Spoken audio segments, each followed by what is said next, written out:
Vaciando yo per l'aldea, sentí un pasearín cantar detrás de casa Pericú. Na pica la cereza,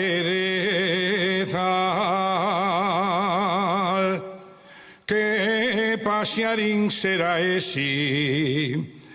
Que tiene el pico amarillo ese que llamen cuquiello, y familia del Raita.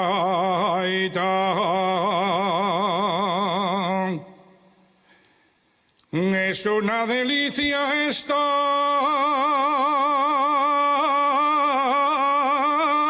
de verano en una aldea y en una casina de César rodeado de arbolea.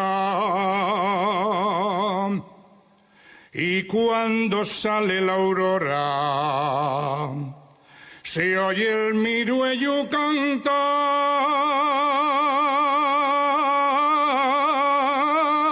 la zarrica y el pinzón, el veranín y el raitán.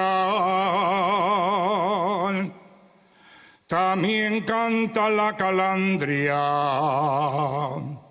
el malvis y el verderón, y encima un pego y un orrio, oigo chillar al gurrión. Este siempre canta igual,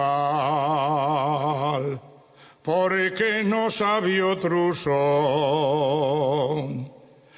Cría de Basioleste y es compañero del ratón. ¿Y dónde está Pachiu Perico? Está detrás del corral,